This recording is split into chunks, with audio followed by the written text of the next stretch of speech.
안녕하세요. 마이웨이입니다. 드디어 2023년 새해가 밝았습니다.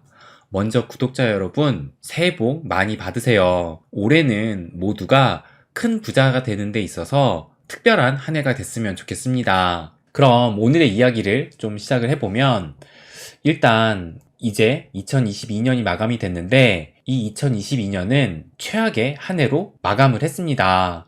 보시면 올해 요게 이제 2022년 12월 31일 마지막 날의 기사라서 올해라고 나오는 건데, 그러니까 2022년 뉴욕 증시는 2008년 이후 최대 낙폭을 기록을 했고 나스닥은 33%나 빠졌다라는 이런 기사가 나왔어요. 그러면서 이 일론 머스크의 테슬라도 65%나 급락을 했다라는 이런 소제목도 있는데, 이 테슬라도 2022년 한 해 동안은 다른 쪽의 의미로 큰 주목을 받았습니다. 그래서 이 표를 한번 좀 보여드리면, 이게 2022년 한 해 동안 S&P 500에서 가장 최고의 수익률을 보였던 종목과 가장 최악의 수익률을 보인 종목을 이렇게 순위별로 해서 표를 만들어 놓은 거예요. 그러면 먼저 최악부터 살펴보면, 보시는 것처럼 지금 이 S&P 500에서 보시면 이 496위에 이 테슬라가 위치해 있습니다. 그래서 작년 한 해 동안 65%나 폭락을 했고, 또 우리가 알만한 회사들로는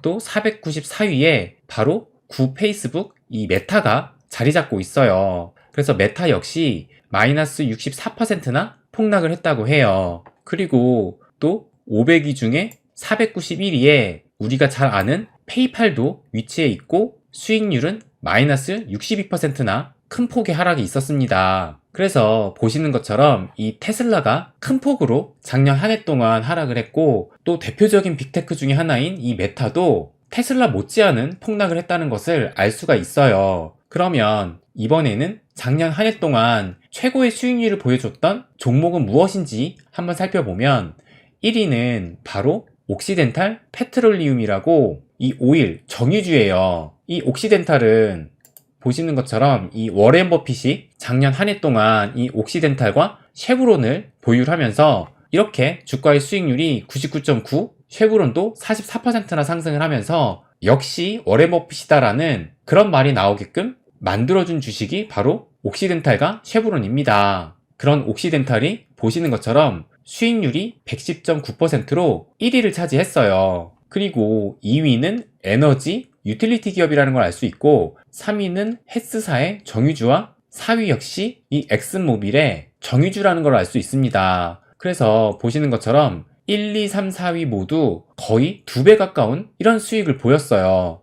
그런데 이 산업군을 보시면 이 상위권에 있는 게 거의 대부분 이 오일과 가스, 솔라와 같은 대부분의 에너지 관련 분야에서 나왔다라는 것을 알 수가 있어요. 그런데 또 재밌는 건 이 최악의 수익률을 기록한 종목들의 이 산업군을 살펴보면 인터넷 컨텐츠, 메디컬, 뱅크, 자동차 제조업, 또 엔터테인먼트, 크레디트, 트래블, 또 텔레콤, 리조트, 반도체, 인슈어런스 이렇게 제각기 다른 분야에서 최악의 수익률이 나왔어요. 저는 이것을 보고 이 세상의 진리라는 게 정말 다 비슷하구나를 느꼈습니다. 왜 그걸 느꼈냐면, 저는 이렇게 구별된다라는 것을 느끼는 순간 바로 이 말이 생각이 났어요. 뭐냐면 이 톨스토이가 안나 카라니나에 쓴 문구가 있는데, 그 문구가 뭐냐면은 행복한 가정은 비슷한 이유로 행복하지만 불행한 가정은 제각각의 이유로 불행하다라는 이런 말을 남겼어요. 그러니까 우리가 주변이나 뉴스를 통해서 이런 불우한 불행한 가족들을 보면 부모 문제, 자식 문제, 돈 문제 제각각의 다양한 이유들로 불행하다라는 것을 느끼는데, 이 행복한 가정은 보면은 대부분 비슷한 이유로 행복하다라는 것을 느낄 수가 있어요. 여러분도 곰곰이 생각해 보시면 이 말뜻이 무슨 말인지는 아실 겁니다. 그런데 이 표를 보면은 앞서 그 얘기가 꼭 들어맞진 않지만, 잘 되는 종목은 전부 이 에너지라는 비슷한 이유로 잘 되고, 반면에 이 안 됐던 종목은 각기 다른 종목에서 각기 다른 이유로 이렇게 최악의 수익률을 기록을 했던 거예요. 그래서 저는 이런 것을 보면서 이 세상의 진리라는 게 어디서든 통한다라는 것을 다시 한번 느꼈습니다.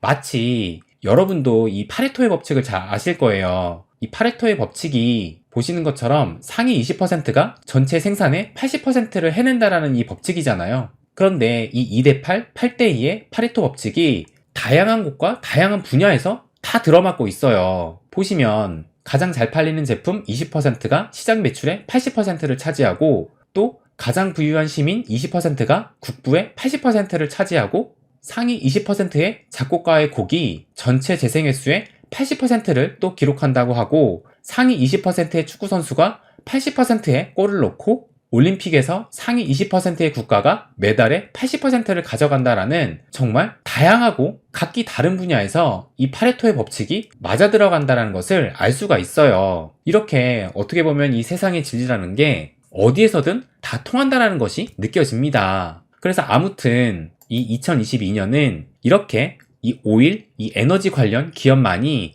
큰 수익률을 본 한 해였습니다. 그리고 다른 종목들은 이렇게 죽을 썼는데, 그러다 보니 2008년 이후 최대 낙폭이다라는 이런 기사가 나왔습니다.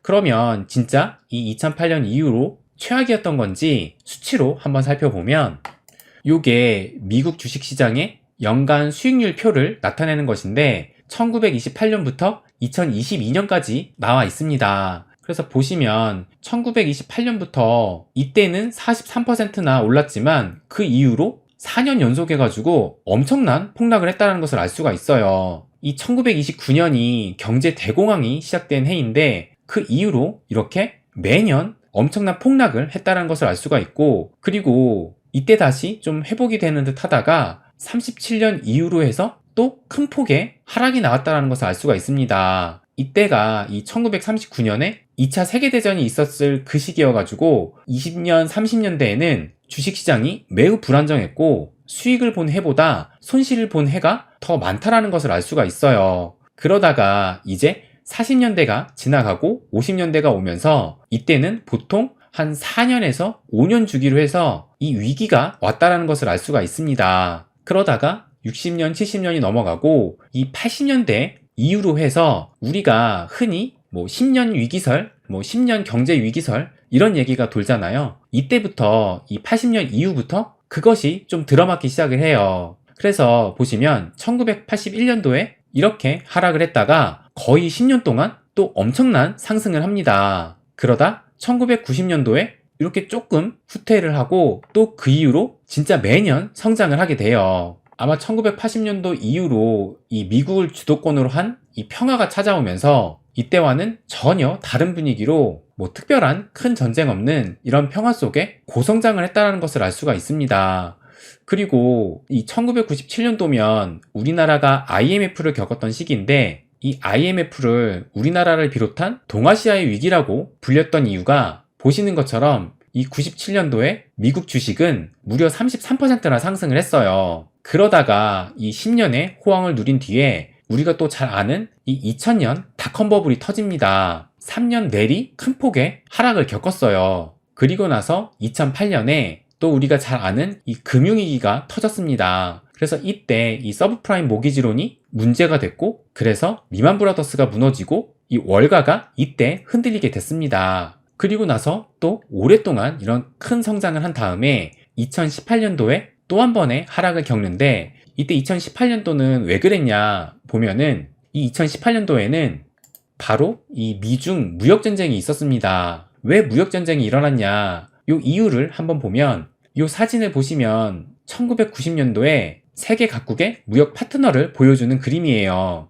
그래서 이때 1990년도에는 미국도 큰 위치를 차지하고 있고 유럽도 어느 정도 규모의 위치에 있으면서 이 경제적 패권을 갖고 있다라고 볼 수 있었고, 여기 보시면 중국은 그야말로 그냥 좀 미미한 존재였어요. 그러다가 2020년도에 들어서면서 보시는 것처럼 중국이 엄청나게 커졌다라는 것을 알 수가 있습니다. 그리고 이 미국 역시 중국에 이렇게 붙어 있으면서 점점 중국이 커가는 것을 보게 되는 상황까지 온 거예요. 그러니까 2018년도에 이 트럼프가 당선이 되고 나서 바로 이렇게 2018년 7월에 미국이 예고했던 대로 중국 수입품에 25% 보복 관세를 부과하면서 이 중국 죽이기에 돌입을 했고, 또 중국도 이에 대응해서 마찬가지로 똑같이 부과하면서 이 무역전쟁이 본격적으로 시작을 했어요. 그래서 그것에 따라서 시장은 이렇게 2018년 한 해 동안 역성장을 기록하게 돼요. 그리고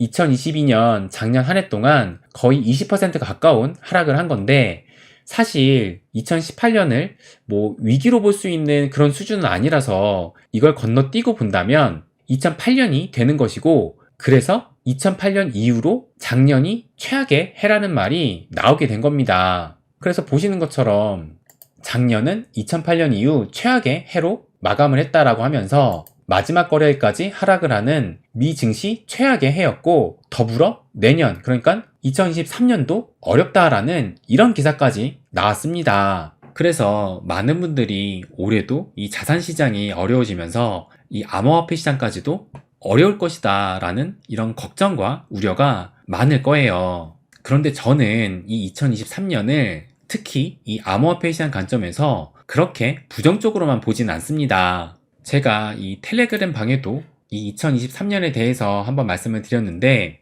이 2023년 올해는 이 암호화폐 시장에 많은 변화가 예상이 되는 해예요. 그래서 이 시장 분위기를 반전시킬 수 있는 그런 해도 될 수 있다고 생각을 합니다. 우선 첫째로 이 리플과 SEC 소송의 결말이 이제 올해는 나올 것이라고 생각을 합니다. 정말 우리들의 바람대로 긍정적인 결말이 나오는지 아니면 기대를 저버리는 결과가 나올지, 어쨌든 이런 판가름이 날 것이고, 그 결과는 이 암호화폐 시장에 큰 변화를 주는 계기가 될 것으로 보여요. 당연히 긍정적인 결과는 이 암호화폐 시장에 극적인 반전을 줄 수도 있고, 만약에 기대한 것과 다른 결과가 나온다면 이 XRP뿐만 아니라 상당수의 알트코인도 이 증권 이슈에 휘말리면서 시장 자체가 큰 충격을 받게 될 것입니다. 그렇다고 암호화폐 시장 전체가 붕괴되는 일까지는 벌어지지 않는다고 생각을 해요. 다만 이 지름길은 바라진 않더라도 이 정도를 가는 길보다는 한참을 돌아가게 되는 계기가 될 수도 있다고 봅니다. 그래서 어쨌든 이 소송의 결말이 나오는 해가 될 것이고, 그거에 따라서 반전도 기대해 볼 수 있다고 보여져요. 그리고 두 번째로는 이 암호화폐 시장의 규제 윤곽이 본격적으로 보이는 한 해가 될 것으로 보입니다. 지금 뭐 미국뿐만 아니라 우리나라도 이 가상자산, 이 암호화폐 관련된 규제가 준비되고 있어요. 그리고 이런 규제가 있어야지 기관들이 본격적으로 진입을 할 것이고, 그리고 그 이후로 더 많은 대중들을 끌어들일 것이라고 생각을 합니다. 뭐 요즘 들어서 이 탈중앙화를 외쳤던 암호화폐가 이런 규제나 제도권을 바라는 이런 중앙화의 길을 바란다고 뭐 최근 들어 많은 조롱을 당하고는 있지만, 어쨌든 이 암호화폐가 투자 수단으로 인정을 받으려면 어느 정도의 중앙화의 틀은 필요할 것으로 보입니다. 그리고 그것은 거스를 수 없는 운명이라고 생각을 합니다.